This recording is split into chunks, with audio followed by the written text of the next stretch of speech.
He's a Liverpool boy. He should be privileged to play for Liverpool Football Club. His football career is short. He's going to get out if he leaves. Well, I hope he's not right that he'd never be forgiven if he leaves. Oh, that's harsh. I mean, that's very, very harsh very, after the very service harsh. he's given the club. We're led to believe 20 million, maybe more, is the offer on the table from Real Madrid. But Trent's boss, Arne Slot, said afterwards that the transfer speculation had no impact on Trent whatsoever. I don't believe in those things, but it's. I think 9 out of 10 people will tell you that it affected him. But I'm one of the 10 that tells you that I don't think that affected him. What affected him is that he had to play Bruno Fernandes and Diogo Dalot, which are two starters for Portugal. Great players, and we have a fantastic player here with Diogo Jota, and he's not even playing for Portugal. So mostly he's not playing. So that tells you how much quality United has. And if these players set themselves to a game, and that is what United once in a while do, then it's very difficult to play against them. And I think that is more difficult for Trent to play against Bruno Fernandes and Diogo Dalot than it is the rumours that were there during the week. But yeah, that's my opinion, and probably everybody's going to tell you that it had to do with the rumours, but my opinion is different. And an interesting text from Chris in Liverpool on this. He said, I think Arne hit the nail on the head after the game. This isn't the first game Trent's gone missing, and it won't be the last. Yeah. But the timing of it couldn't be worse. Obviously, I'm annoyed with the result yesterday, but is getting rid of him for maybe £30 million really worth it when you are risking all the trophies we could win this season? I don't think so. Is Chris right in that view, do you think, Ali? Actually, no, I don't necessarily agree with Chris. It could happen, and Chris could be right, and it'd be a disaster. But we mentioned it earlier. I think they've got a fabulous ready-made replacement. I also think the first thing, and it's worth mentioning again, he has been fantastic for Liverpool. You know, for years and years. He had a poor game yesterday, along with one or two others. But I'm not sure that.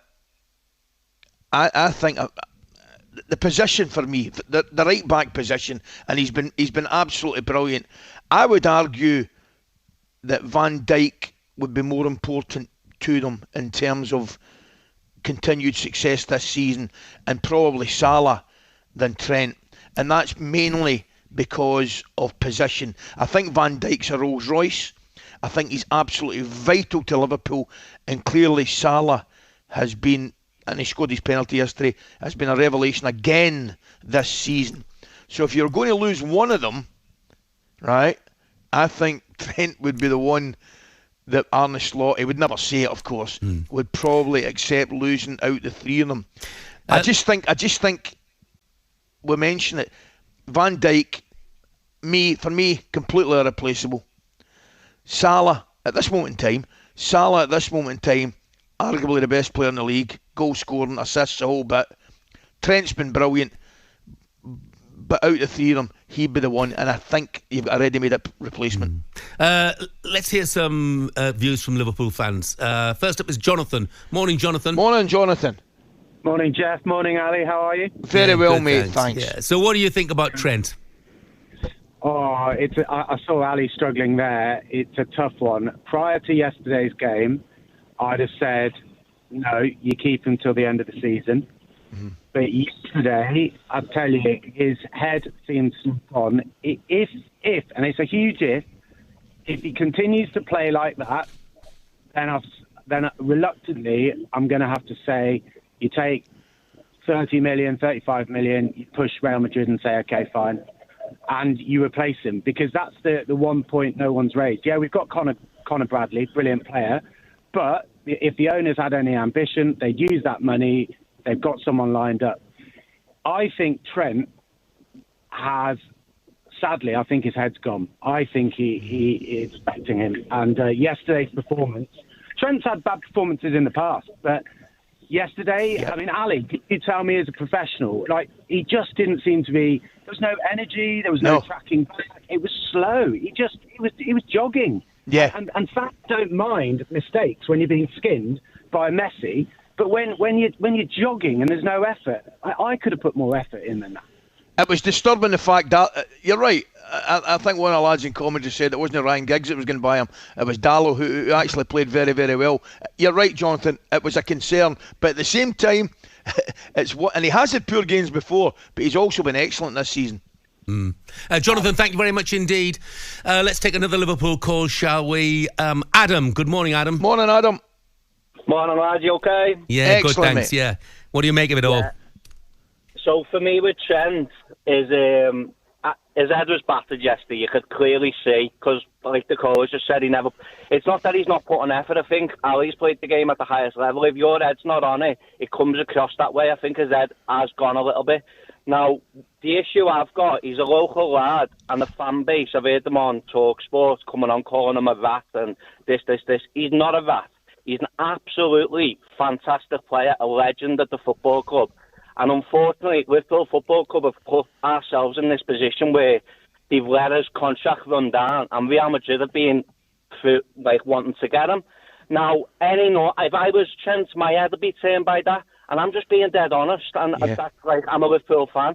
I'll be honest. But one thing that he needs to do, one thing the fans need to do, is get behind him. 100%, because he's a local lad and we look after our own in Liverpool. That's the way I look at it. But also, what Trent needs to do to benefit himself is actually make a decision what he wants to do for his own benefit. And for me, I can't speak for anyone. If he decides to go to Real Madrid, I'll be gutted, because I know what you're saying, Ali. We've got a ready-made replacement there.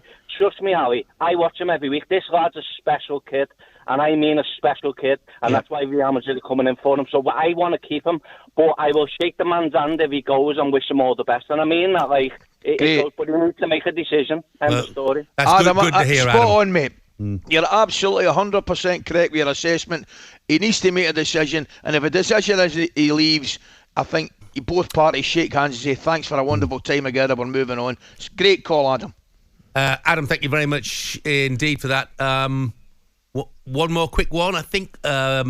Jed. Hello, morning, Jed. Morning, Jed. Morning. Morning to both of you. Yeah, morning, Jed. Bigger problem for me, I think. Morning, UK. The bigger problem for me is they're playing a different system than what Trent learnt under Klopp, and it's changed the way he played. It was at the Leicester game, and he wasn't great then, but he had moments of brilliance. But for me, we need to look at the way we're setting up at the back, because Robinson's at 30, and he seems to have lost half a yard of pace. Then that's meaning Trent having to do more work, as previously, want to go, want to stay. But now, neither of them are doing either, if you get what I'm saying. I think, realistically, let Trent go at the end of the season, but like the last caller was absolutely spot on, it needs to be at the end of the season, and we'll wish him all the luck in the world, but we also need to look at left back as well. talkSPORT Breakfast, waking you up Monday to Friday morning from 6 a.m. on AM, on DAB, via the talkSPORT app and on your smart speaker. talkSPORT.